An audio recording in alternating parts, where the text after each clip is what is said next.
Admiral Kang Dae-ho stared at the screen in his command center. The message had come from deep space, farther than any human had ever traveled. The signal was clear and strong, but it was not from Earth. "Sir, the transmission is repeating," said his communications officer. "It's definitely artificial. Someone is trying to talk to us." Kang felt his heart beat faster.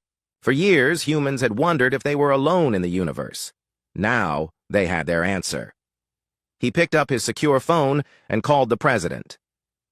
"We need to gather the first contact team immediately," he said. 3 days later, Dr. Park Soo-jin stood in the same command center. She was Earth's best expert on alien life, even though she had never seen any real aliens before. Next to her stood Ambassador Lee Tae-min, a man who had spent his career making peace between human nations. Now he might have to make peace with beings from another world. Captain Choi Min-seo commanded the security team. His job was to protect Earth if these aliens were dangerous. Behind him stood 20 of the best soldiers Earth had to offer. The alien message was simple. They called themselves the Valkyrie Empire.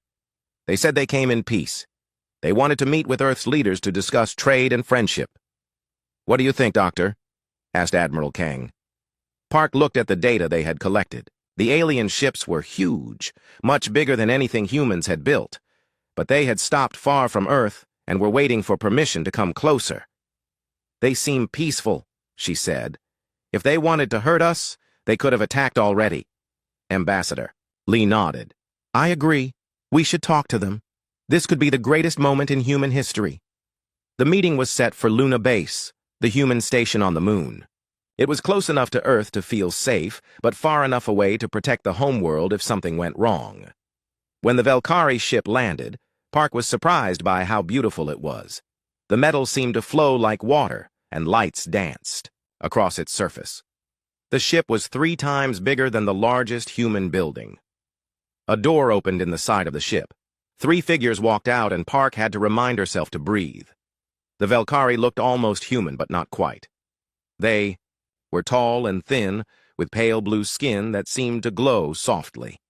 Their eyes were large and silver, and they moved with perfect grace. They wore clothes that looked like they were made of liquid starlight. The leader stepped forward and spoke in perfect English. "I am Ambassador Velthara of the Valkyrie Empire. We greet you in peace, people of Earth." Lee stepped forward and bowed, slightly. "Welcome to our solar system. I am Ambassador Lee Tae-min, speaking for all humanity." The talks began in a conference room built specially for this meeting. Velthara explained that the Valkyrie Empire included 12 different alien species across hundreds of worlds. They had been exploring space for thousands of years. "We have watched your species grow," Velthara said. "You have come so far in such a short time. We believe humans and Valkyrie can help each other." She showed them pictures of Valkyrie cities. They were incredible, with towers that reached into the clouds and ships that moved between the stars like birds. The Valkyrie had medicine that could cure any disease and energy sources that would never run out. "What do you want from us?" asked Lee. Velthara smiled. "Very little. We have noticed that your ocean floors contain certain rock formations. On your world, they are worthless, but for us, they have some small value. We would like permission to mine these rocks. In exchange, we will share our medical knowledge and clean energy technology." Park leaned forward. "These rock formations, what exactly are they?" "Crystalline structures deep beneath your seas," Velthara explained. "They formed millions of years ago when your planet was young. You cannot use them, but our technology can convert them into useful materials." Admiral Kang spoke carefully. "How much mining are we talking about?" "Very small operations," Velthara assured him. "A few sites in the deep ocean where no life exists. Your people will never even notice we are there." The aliens showed them the locations on a map. They were all in the deepest parts of the ocean, far from any human cities or shipping lanes. The areas looked empty and worthless. "And in return?" asked Lee. Velthara activated a device, and images filled the air above the table. "Medicine that will end cancer, heart disease, and aging. Energy technology that will give every human access to unlimited clean power.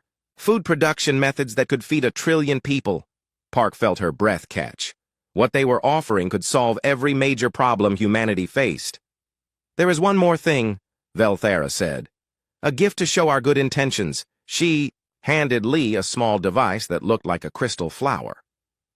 This contains the cure for the genetic disease you call muscular dystrophy.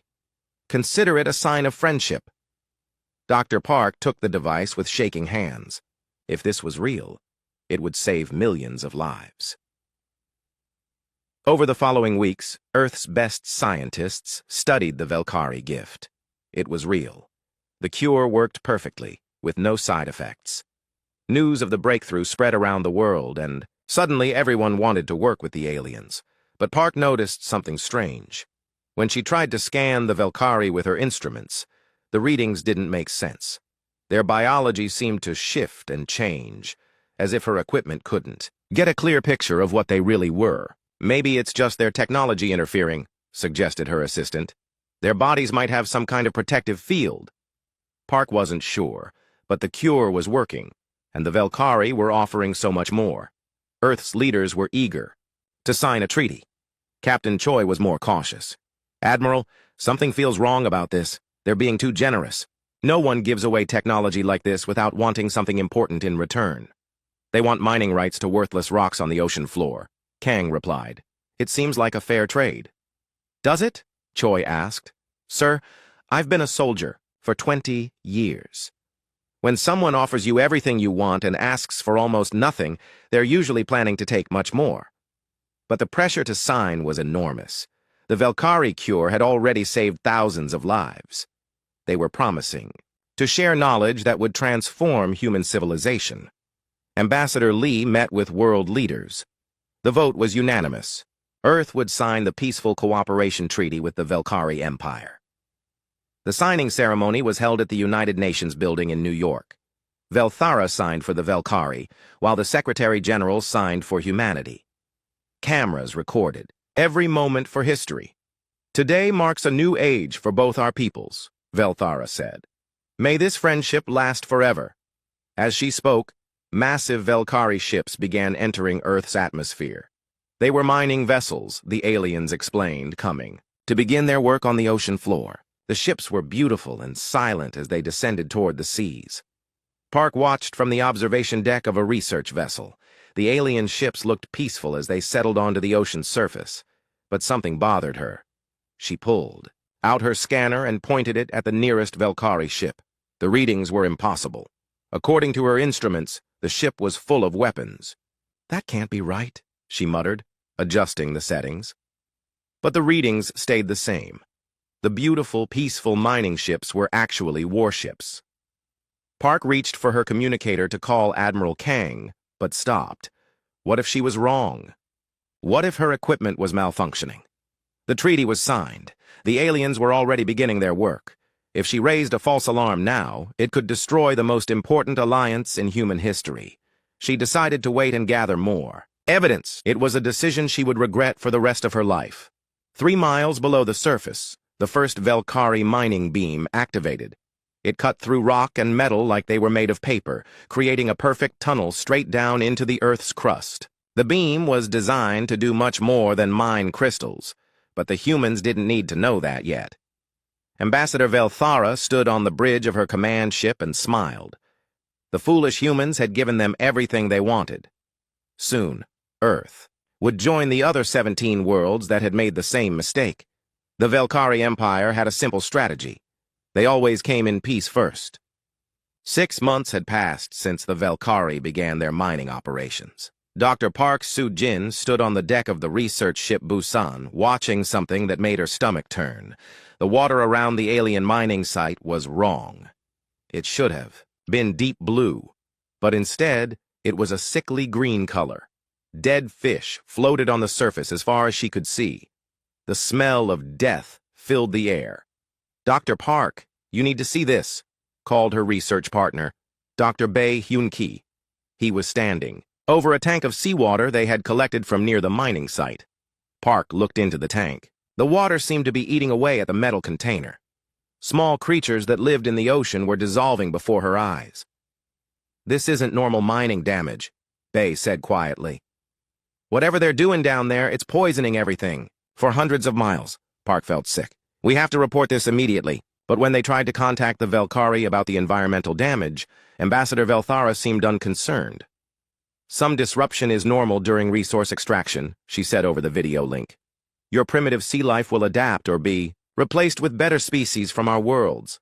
"Replaced?" Park asked. "You can't just replace an entire ecosystem." Velthara's silver eyes grew cold. "Dr. Park, surely you understand that progress requires some sacrifice. The benefits we are providing to humanity far outweigh the loss of a few fish." The call ended, leaving Park staring at a blank screen.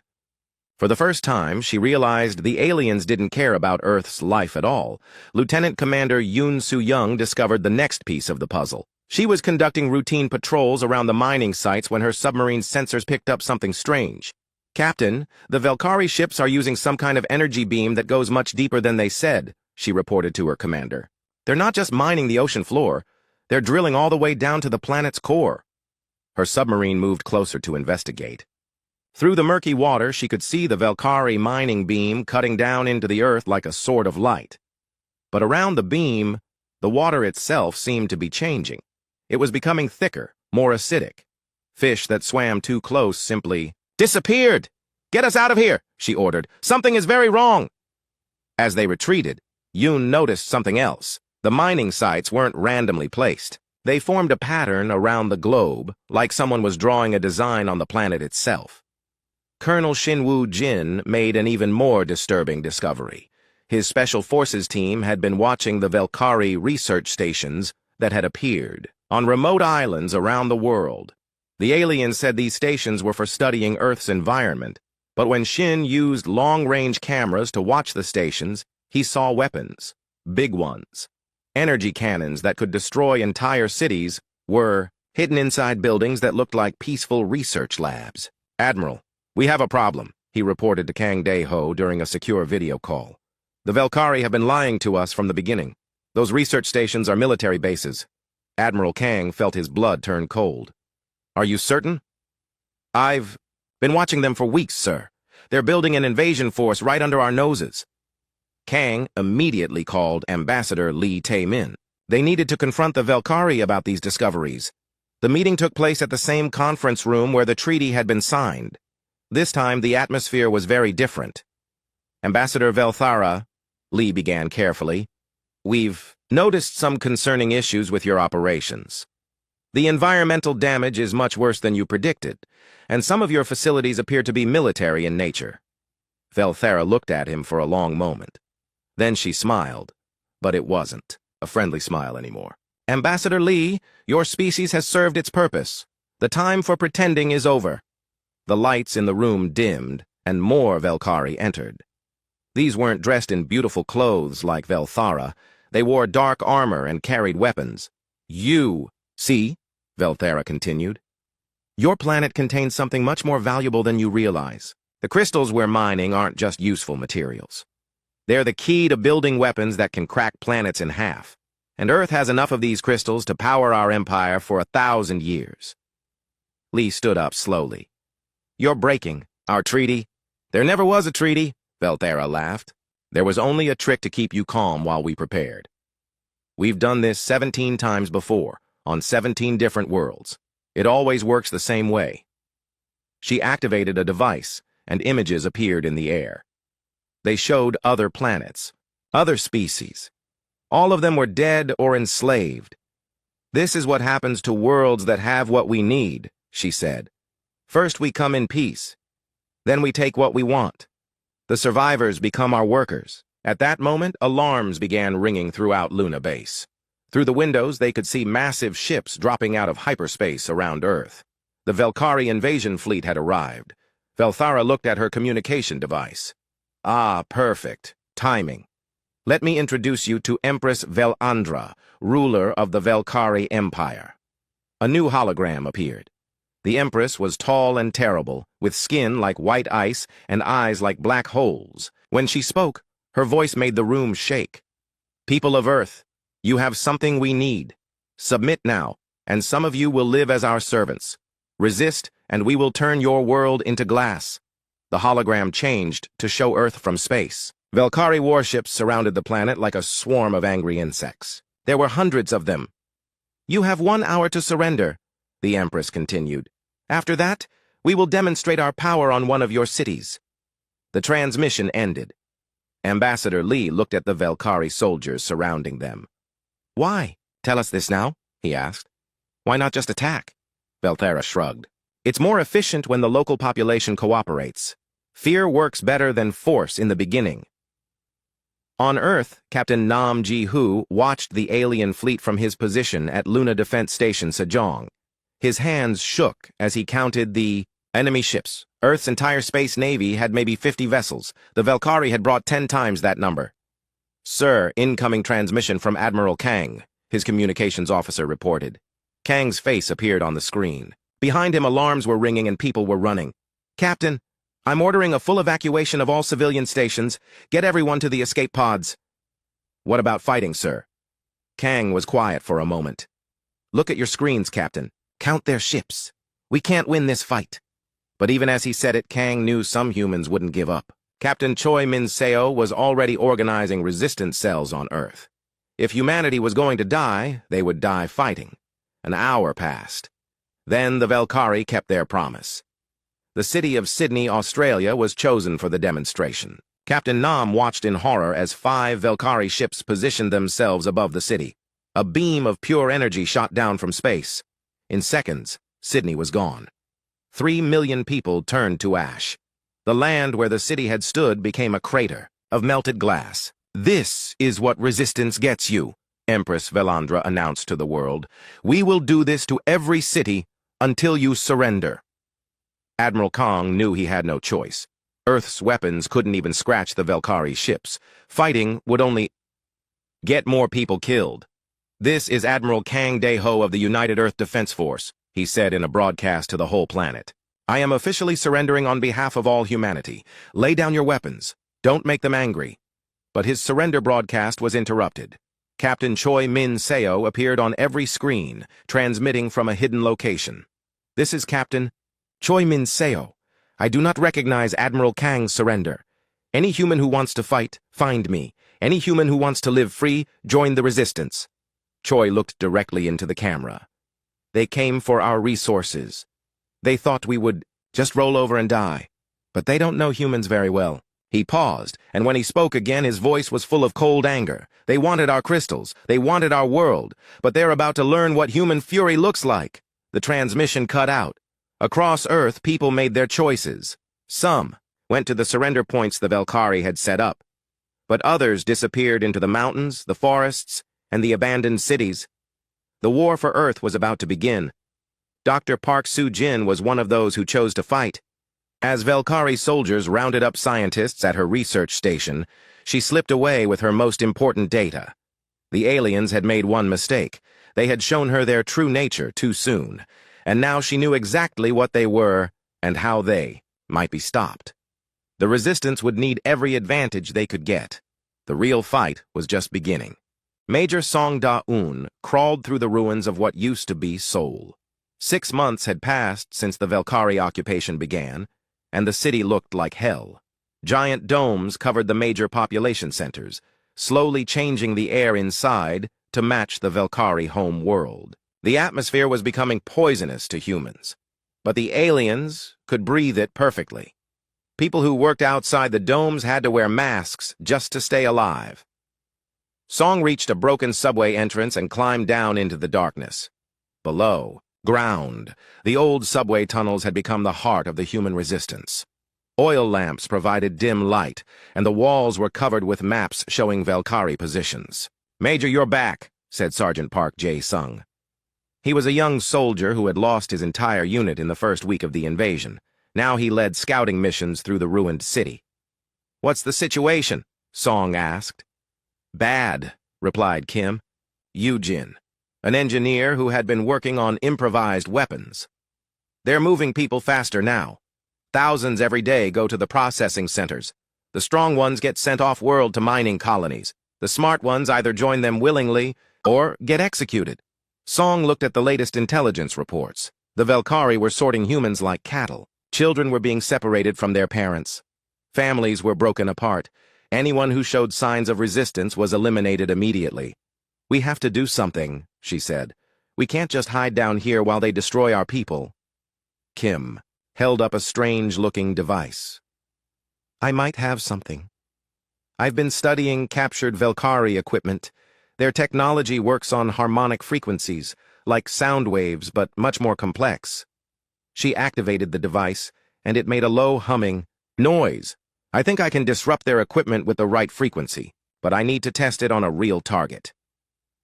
Meanwhile, far above Earth's atmosphere, Commander Lee So-min stood on the bridge of Mars Base Alpha.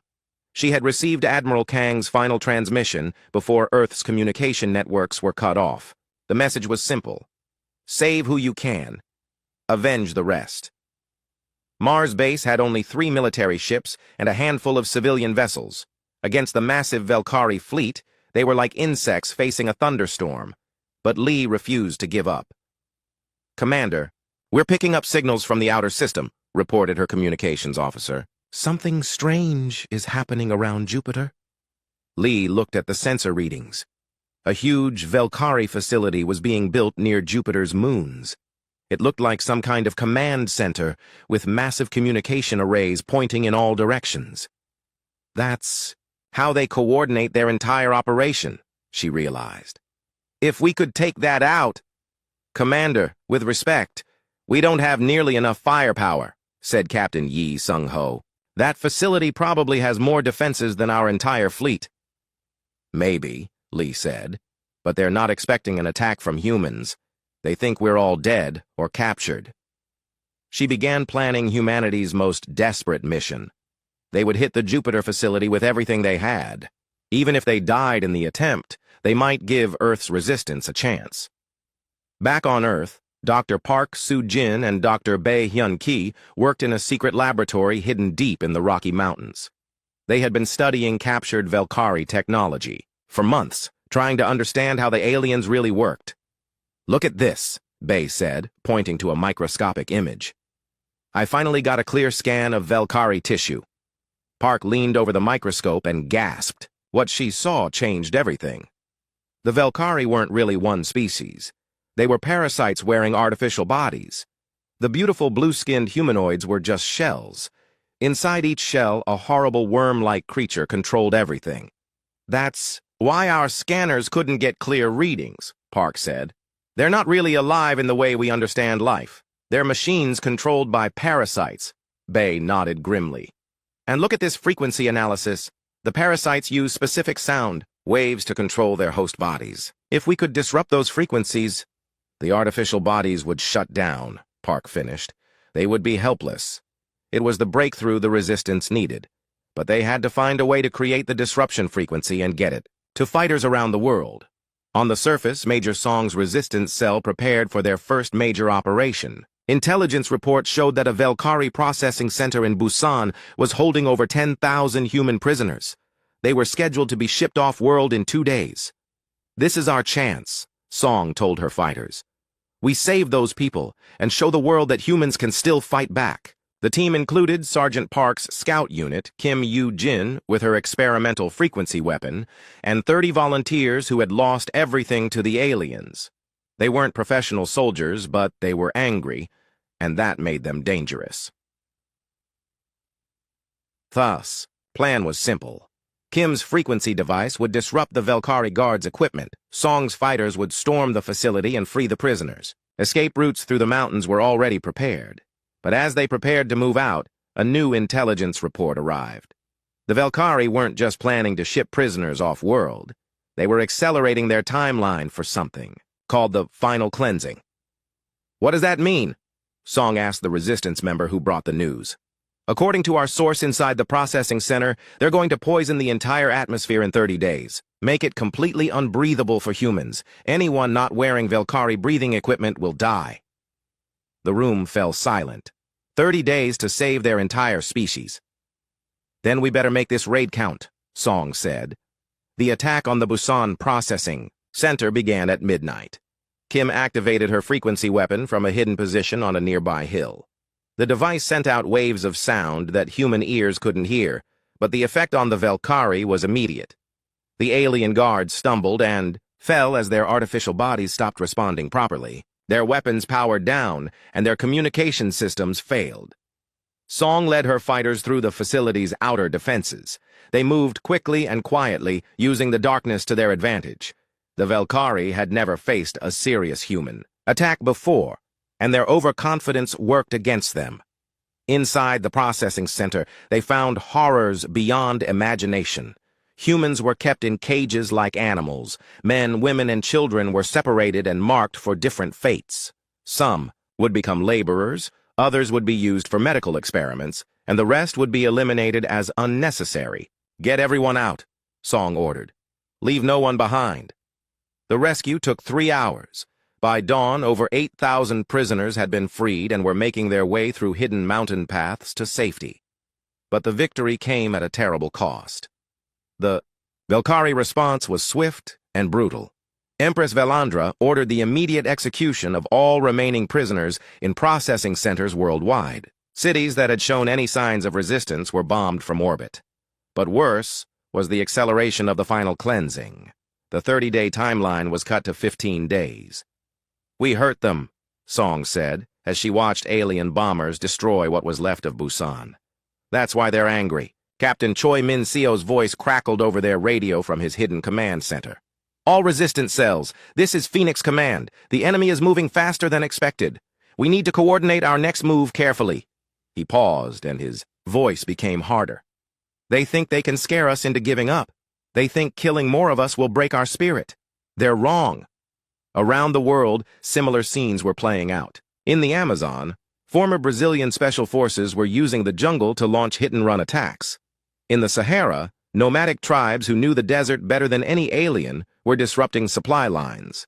In the mountains of Afghanistan, fighters, who had been at war for generations, turned their skills against a new enemy.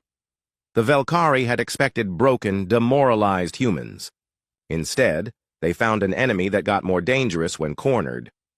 Dr. Park's discovery about the parasitic nature of the Valkyrie was spread to resistance cells worldwide. Kim Yoo-jin's frequency weapon was being copied and improved by engineers in hiding around the globe. But time was running out. The final cleansing would kill every human on Earth unless they could find a way to stop it. High above Mars, Commander Lee made her decision. Her small fleet would attack the Jupiter Command Facility in 72 hours. It was suicide, but it might give Earth's resistance the time they needed. "All ships, prepare for Operation Thunderbolt," she announced. "We're going to show these aliens that humans don't know how to surrender." As her ships powered up their engines for the long journey to Jupiter, Lee thought about Earth.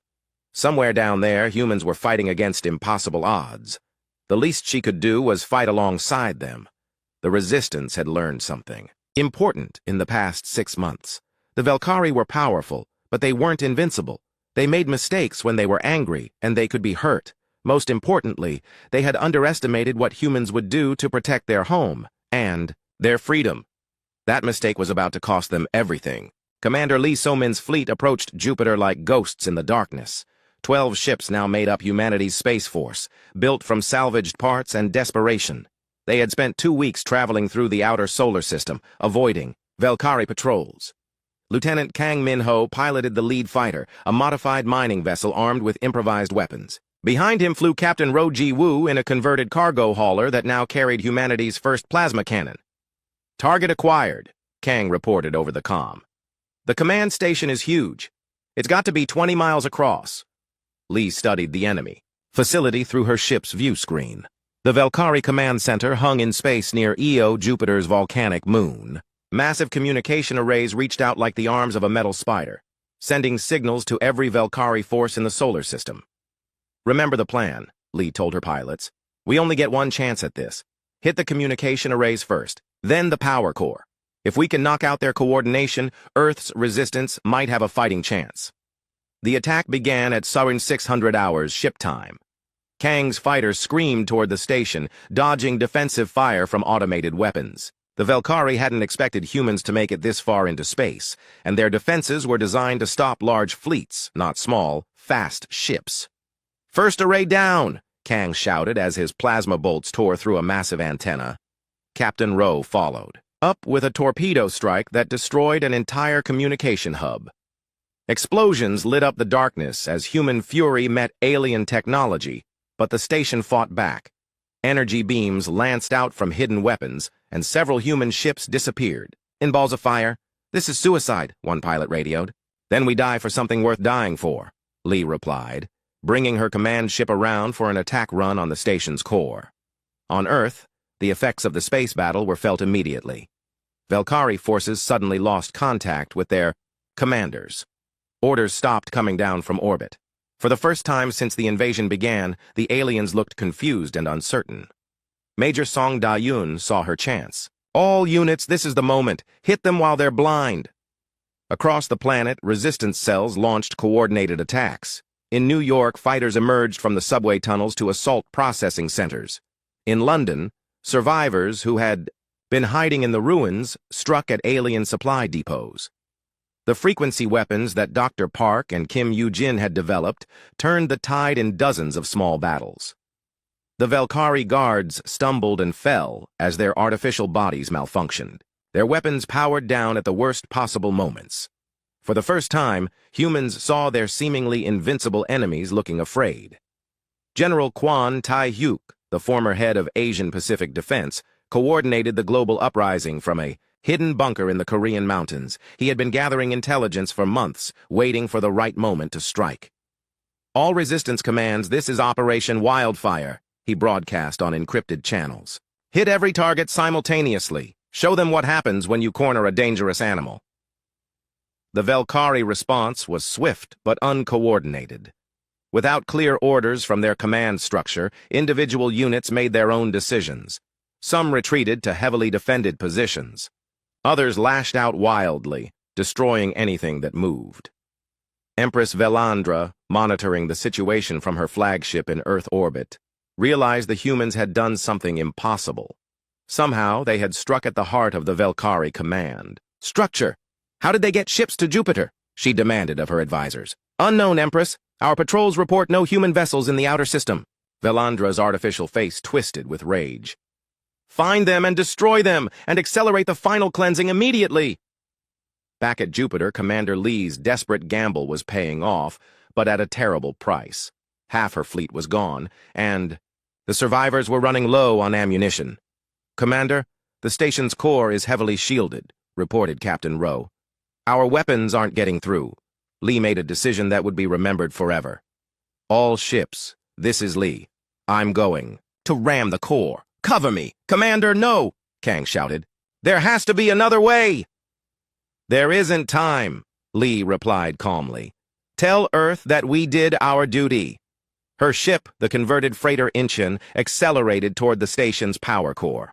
Valkyrie defensive fire concentrated on her, but the other human ships drew their attention away just long enough. The Incheon hit the core at maximum speed. The explosion lit up the Jupiter system like a second sun. When the light faded, the massive command station was breaking apart, its communication, arrays dark and silent. The sacrifice worked. Across the solar system, Valkyrie forces found themselves cut off from central command. Some units continued fighting, but many began to fall back to defensive positions, unsure what to do without orders. On Earth, Dr. Park Soo-jin made another, crucial discovery. Working with resistance scientists around the world, she had been studying the Valkyrie atmospheric processors that were slowly poisoning Earth's air. "The final cleansing isn't just about making the air unbreathable," she reported to the resistance leadership. "They're changing the fundamental chemistry of our atmosphere. In 5 days, the air will become actively corrosive to human tissue." "Dr."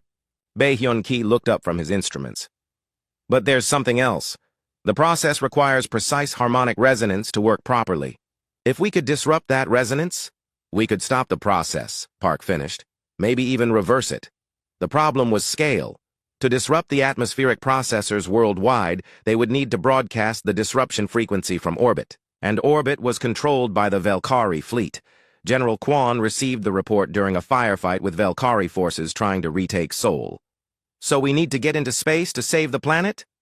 "That's right, sir," Park confirmed over the radio.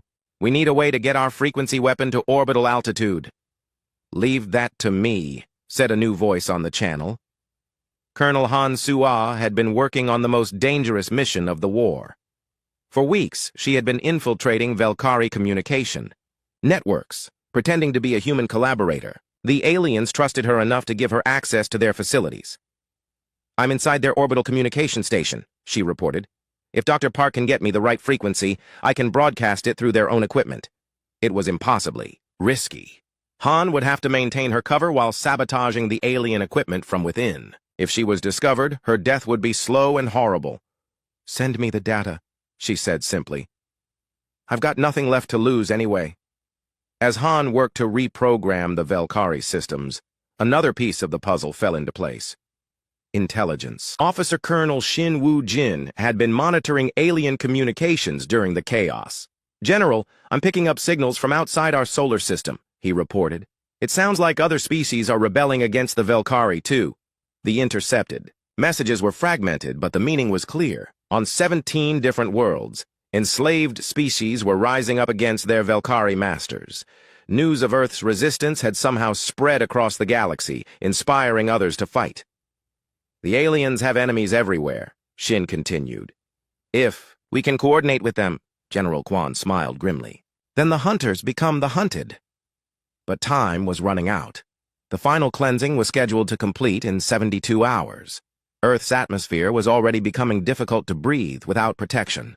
People were starting to collapse in the streets. Major Song's forces had captured several Velkari breathing devices, but there weren't nearly enough for everyone. Children and elderly people were dying first, their lungs unable to process the corrupted air. "We have to stop this now," Song radioed to resistance commands worldwide. "Whatever we're going to do, it has to be in the next day." High above Earth, Colonel Han made her move. Working through the night, she had managed to access the Velkari orbital communication array. Dr. Park's frequency data was loaded and ready to broadcast.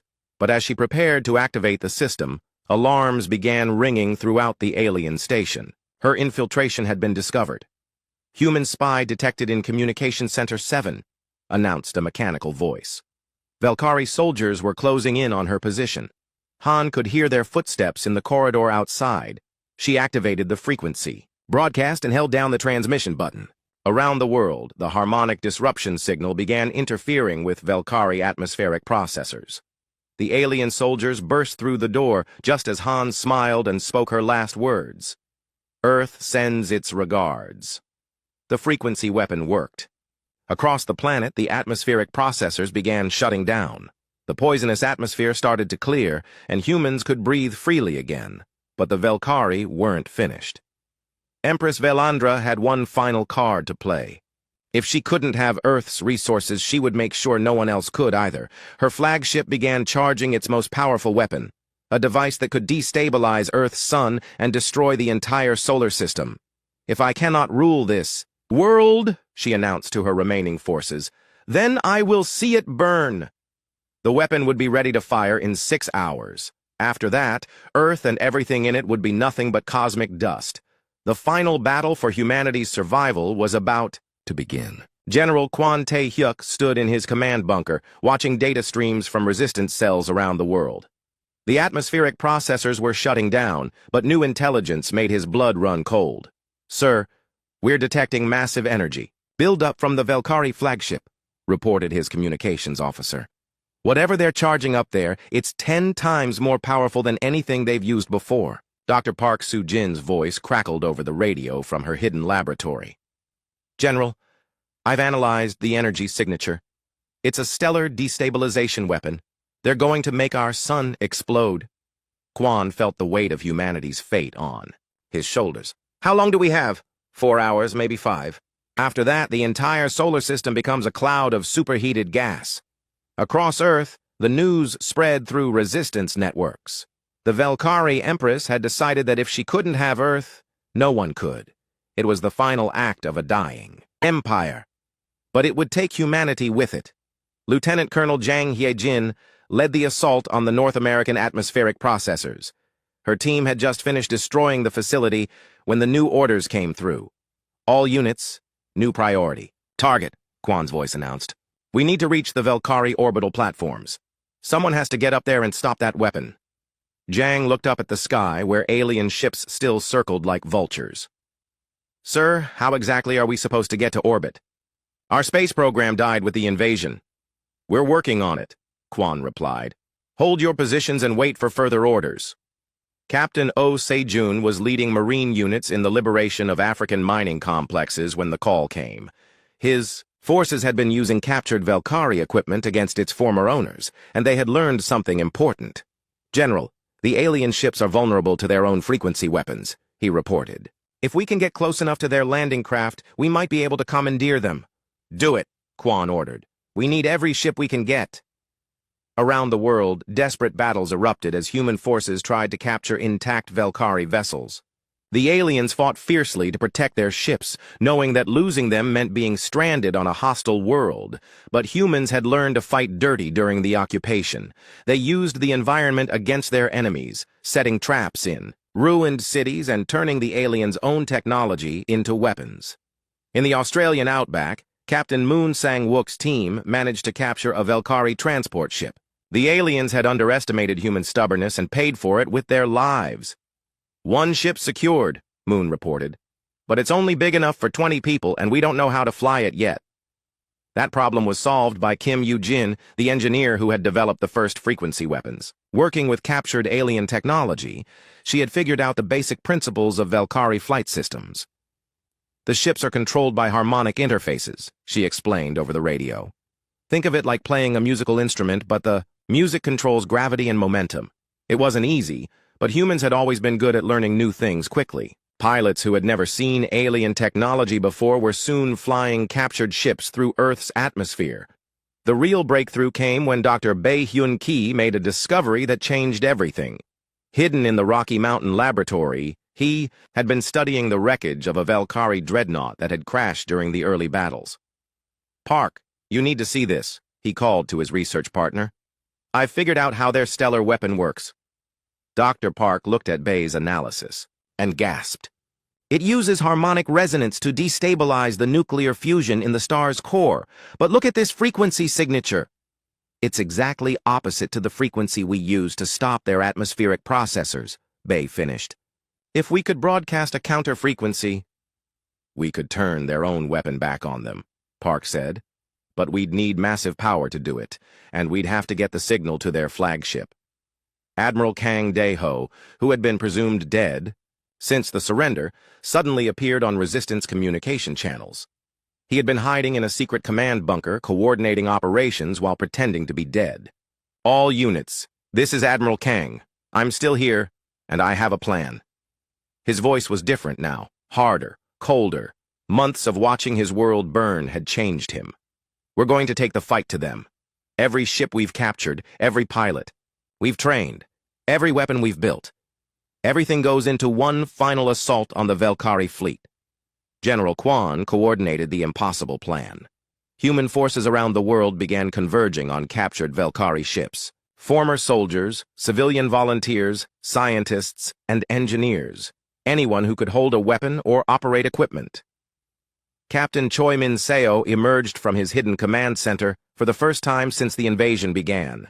His resistance network had grown into a global army of millions, all united by one simple goal: make the aliens pay. This is Phoenix Command to all resistance forces, he announced. Today we stop running. Today we stop hiding. Today we show these bastards what happens when you threaten humanity's children.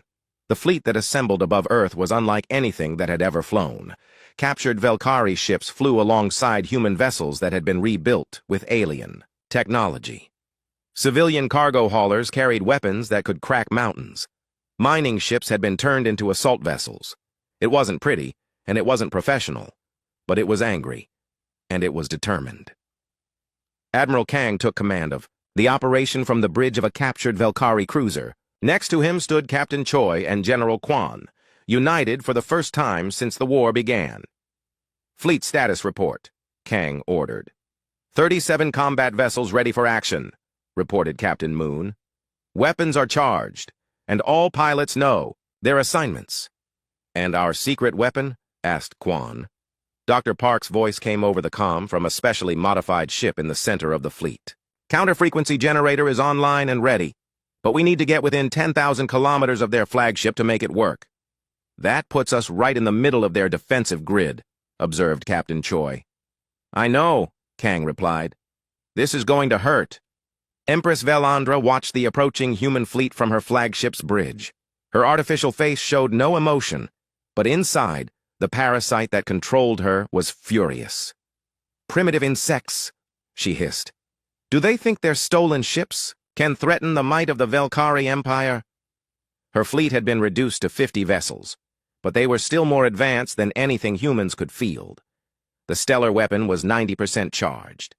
In 1 hour, Earth's sun would begin its death spiral.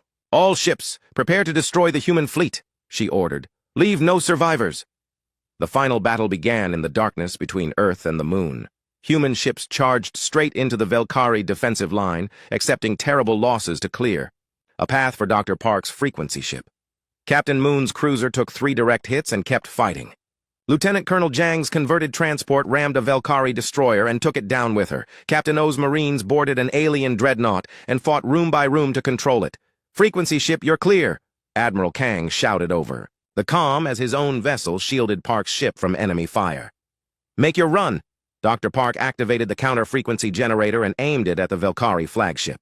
The harmonic signal reached across space and interfaced with the alien's stellar weapon. For a moment, nothing happened. Then the weapon began to overload. It's working, Park shouted. The frequency is reversing their weapon's polarity. But Empress Velandra had one final trick. As her stellar weapon turned against her own fleet, she activated the ship's self-destruct system. If I die, I take you with me, she transmitted to the human fleet. The flagship began to come apart, but not before Admiral Kang made his own sacrifice. He rammed his ship directly into the alien vessel's core, ensuring that the explosion would happen away from Earth. The death of the Velkari flagship lit up space like a new star. When the light faded, the alien fleet was scattered and broken. All Velkari vessels, this is General Quan Tae-hyuk of the Terran Defense Force, he announced on all frequencies. You have 2 choices, surrender now or share your Empress's fate. Most of the surviving alien ships powered down their weapons. The Velkari Empire's invasion of Earth was over, but the cost had been enormous. Half of Earth's population was dead. Cities lay in ruins. The planet's ecology was damaged beyond easy repair, and humanity had learned something about itself. When they pushed to the edge of extinction, humans didn't break. They became something far more dangerous. The Velkari had wanted Earth's resources. Instead, they had awakened a fury that would reshape the galaxy. 1 year after the Battle of Earth, General Quan Tae-hyuk stood on the observation deck of humanity's first purpose-built warship. The UED's Indomitable hung in orbit above a world that was slowly healing. Below, the scars of war were still visible. Where Sydney once stood, a memorial garden grew from the glassed crater. The ruins of London had been transformed into a center for refugee aid. Seoul was rebuilding stronger than before, with human and alien technology working together. Status. Report, Quan requested from his aide, Commander Park Young-soo. Reconstruction proceeds on schedule, sir. The atmospheric processors have been fully reversed, and air quality is back to pre-invasion levels. Food production is reaching sustainable levels again. Quan nodded. The first year after liberation had been the hardest. With half the human population gone and most infrastructure destroyed, survival itself had been a victory. But humanity had help. The 17 worlds that had rebelled against the Velkari Empire during Earth's darkest hour had sent aid as soon as space lanes were clear. Food, medicine, and technology flowed to Earth from species that had never seen a human but understood what freedom meant. And our new allies? Quan asked. The Zentari delegation arrives tomorrow.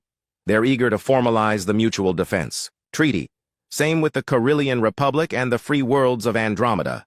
Captain Choi Min-seo, now Admiral of the Galactic Defense Force, entered the observation deck. His face showed the weight of command, but his eyes still held the fire that had kept humanity fighting in its darkest hours. The final Velkari holdouts in the Tau Ceti system have surrendered, he reported. That makes it official. The Velkari Empire is completely defeated.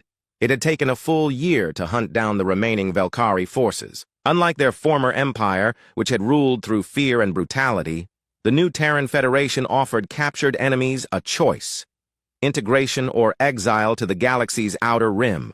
Most chose integration. The Velkari parasites, separated from Their artificial host bodies were actually quite intelligent. Without their need to dominate other species, they made valuable researchers and engineers. Dr. Park sends her compliments from the research station, Choi continued. The new harmonic communication system is working perfectly. We can now talk instantly with allies across the entire galaxy. Dr. Park Soo-jin had become Earth's leading expert on harmonic technology. Her work had revolutionized both human science and galactic communication. What the Velkari had used as a weapon, humanity transformed into a tool for peace. The observation deck's doors opened to admit Dr. Bae Hyun-ki, now director of xenobiological studies. Behind him walked an unusual figure, a former Velkari parasite in a specially designed mechanical body. "General, I'd like you to meet Dr. Velkris," Bae said. "He's been helping us understand Velkari technology and has requested to speak with you." The mechanical form moved forward and spoke in a voice like whispered wind. "General Quan, I wish to express my species' gratitude for your mercy. Under the old empire, defeat meant extinction. You have shown us a different way." Quan studied the alien carefully. "Your people killed billions of humans. Why should we trust you?" "Because," Velkris replied, "we were slaves too. The Velkari Empire was controlled by a ruling caste that used the rest of us as tools. When you freed us from that system, you freed us from 1,000 years of slavery." It was true. As humanity had learned more about their former enemies, they discovered that the Velkari Empire had been as brutal to its own people as to its victims. The rank-and-file Velkari had been brainwashed and controlled by their leaders. "What your species did," Velkris continued, "was show the galaxy that empires can fall. That tyranny is not eternal. 17 worlds rose up because you proved it was possible." Captain Lee Jun-ho, one of the heroes of the final space battle, approached the group. His ship had been instrumental in capturing the last Velkari dreadnought, which now served as the flagship of Earth's growing fleet. "General, we're receiving signals from the edge of the galaxy," he reported. "Something big is moving in from outside our spiral arm." Quan felt a familiar chill. "Velkari survivors?" "No, sir. The signals are completely different. This is something new." The group moved to the ship's command center, where the long-range sensor displays showed mysterious objects approaching from the galactic edge. They were huge, larger than any ship in the Velkari fleet had been. "How long until they reach inhabited systems?" Quan asked. "At current speed, 6 months," replied the sensor officer. Quan looked around at his officers, humans and aliens working together, united by their shared experience of liberation. A year ago, they had all been enemies or strangers. Now they formed the core of a new kind of galactic civilization. "Then we have 6 months to prepare," he said calmly. "Send messages to all allied worlds. If these newcomers are hostile, they'll find that the galaxy has changed since the Velkari Empire fell." Admiral Choi smiled grimly. "They want to mess with Earth and her allies? They're welcome to try." The transformation of human civilization had been remarkable. Before the Velkari invasion, Earth had been a single planet with limited space travel. Now humans could be found on dozens of worlds, working alongside alien species to build something new. The city ships that once carried human slaves to Velkari mining colonies had been converted into exploration vessels. Human colonists, armed with advanced technology and supported by alien allies, were establishing new settlements throughout the galaxy. But it wasn't conquest. It was cooperation. Every new human colony included representatives from other species. Every research station was a joint venture. The trauma of near extinction had taught humanity the value of unity. "Status of the memorial project?" Quan asked his aide. "Construction is complete on all 17 liberated worlds, sir. Each one now has a monument to the fallen, commemorating both human and local victims of the Velkari Empire." The monuments were identical across the galaxy, simple stone pillars with the same inscription in every local language. They died, so freedom could live. Dr. Park entered the command center, her face excited. "General, we've made a breakthrough. With the harmonic research, we can now detect artificial consciousness from across interstellar distances." "What does that mean?" Quan asked. "If these new arrivals are machines or artificial beings, we'll know long before they get here. And if they're organic, we can analyze their technology for weaknesses. The lessons of the Velkari War had been learned well. Humanity would never again be caught unprepared by alien contact.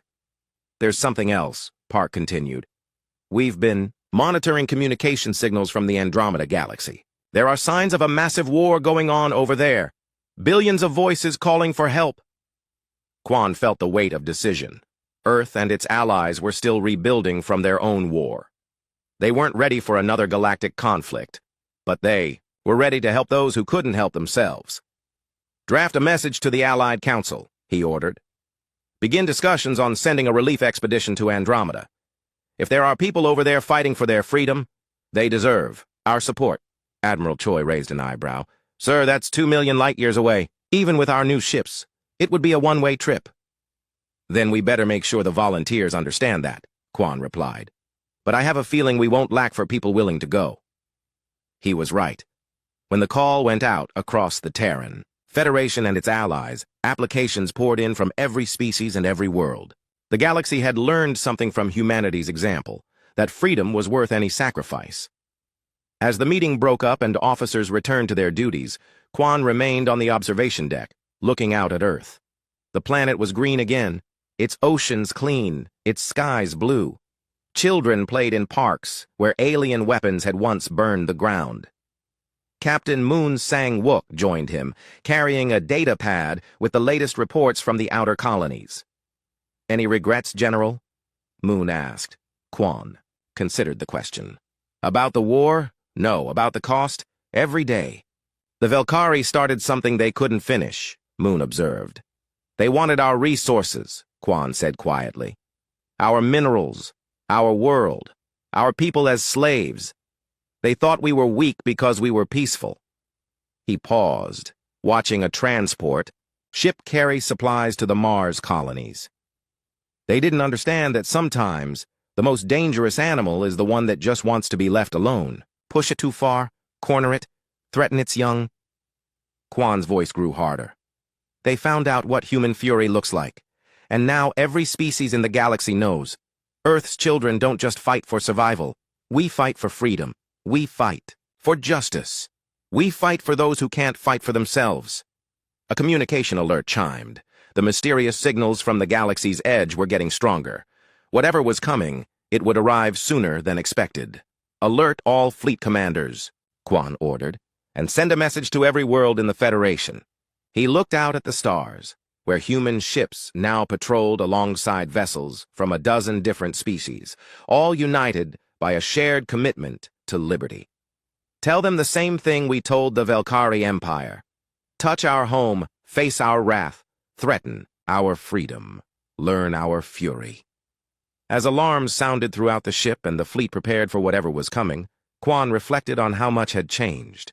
A year ago, humanity had been on the verge of extinction. Now they were the G,